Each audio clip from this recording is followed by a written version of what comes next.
پیاز کسی نے کچا کھا لیا ہو نا, پیاز کچا, کیا اسمیل ہوتی ہے؟ کوئی ایسی اسمیل ہوتی ہے کہ بدبو آ جائے؟ اگر اتنی اسمیل ہوتی تو کھاتے کیوں لوگ؟ میں بہت شوق سے کچا پیاز کھاتا ہوں. کچا پیاز بہت خاندانی چیز ہے صحت کے لیے. دوپہر نا خوب پلیٹ بھر کے کچا پیاز, شروع میں تھوڑی بدہضمی ہوگی, عادت ڈالو, پہلے تھوڑا, پھر تھوڑا زیادہ, پھر تھوڑا زیادہ. نہیں آ رہا.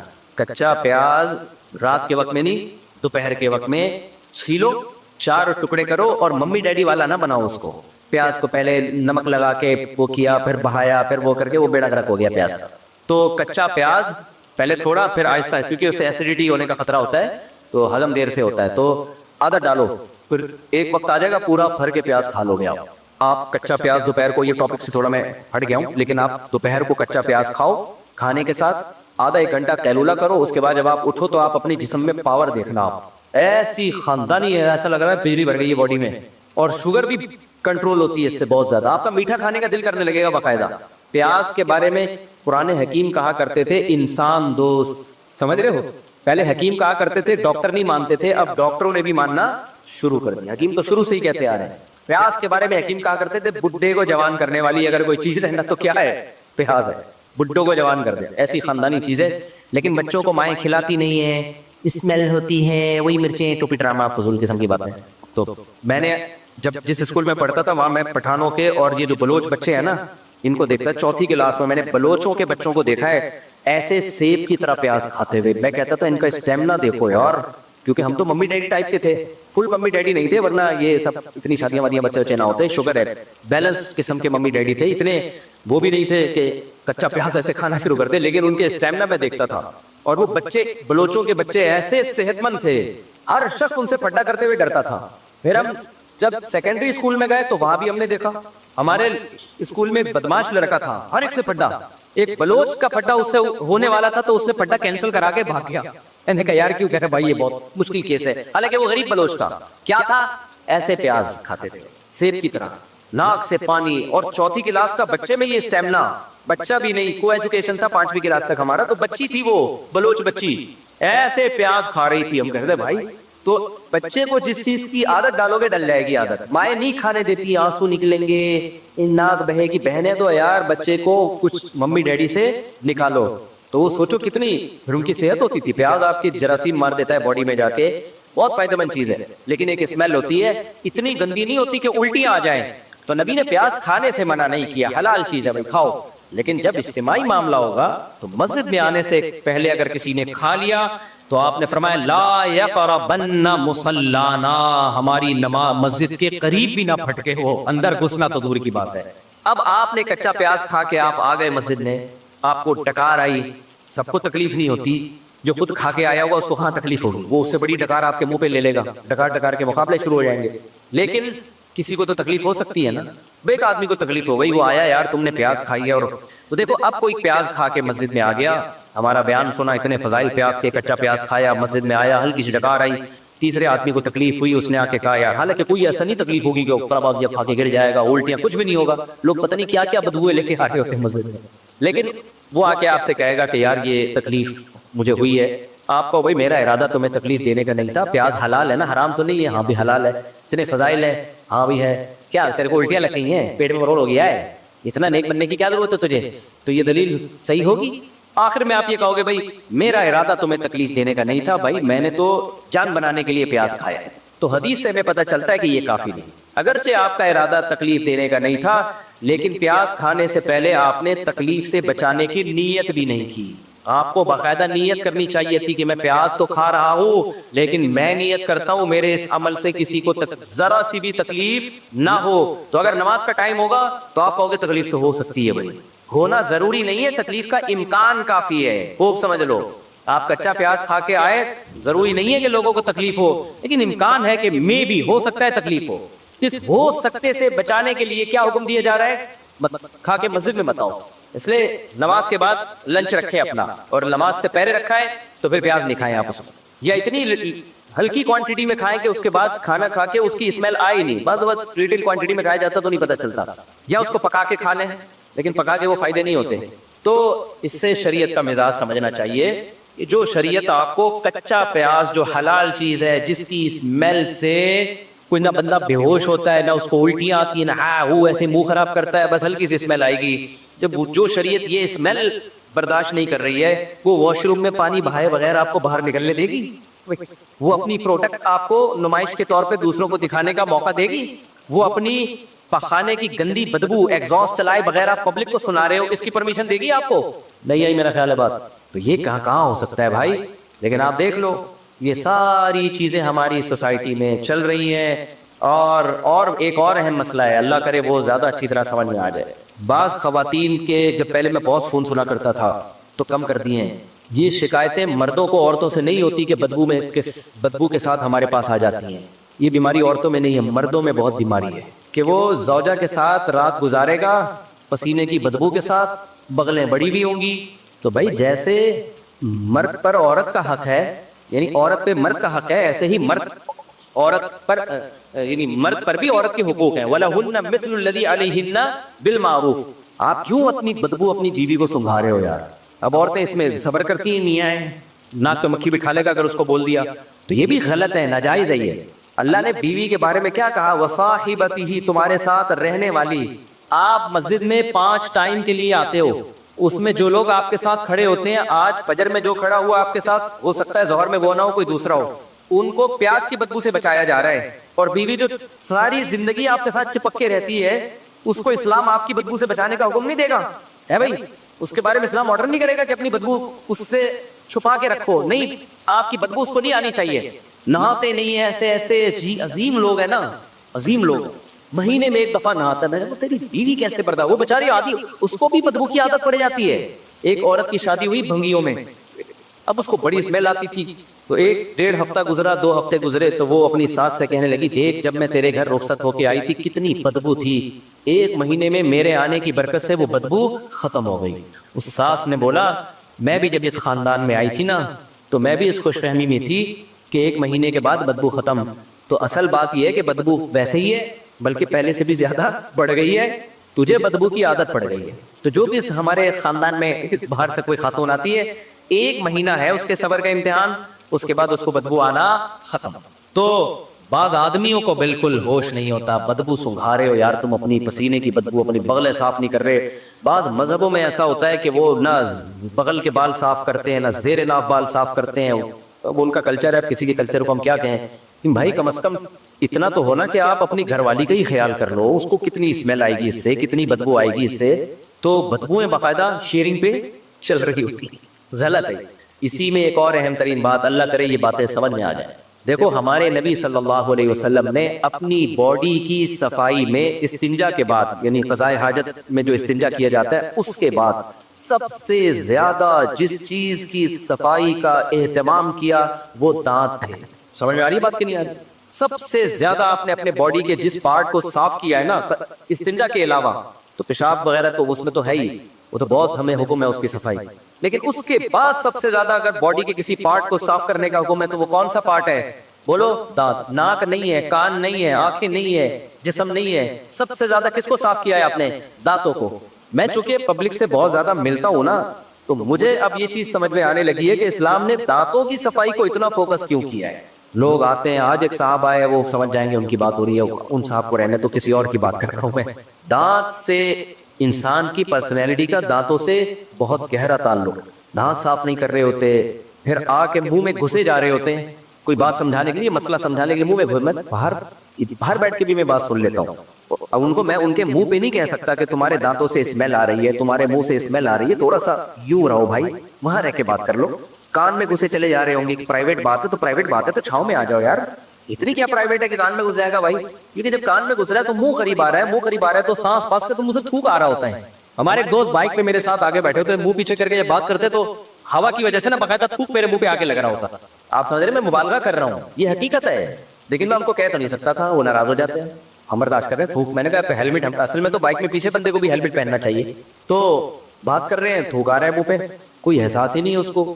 تو دانت ہیں ایسے، جب مسکراتے ہیں تو آدمی کہتا ہے تھوڑی دیر کے لیے کائنڈلی چپ ہو جاؤ بھائی، خاموشی اختیار کر لو.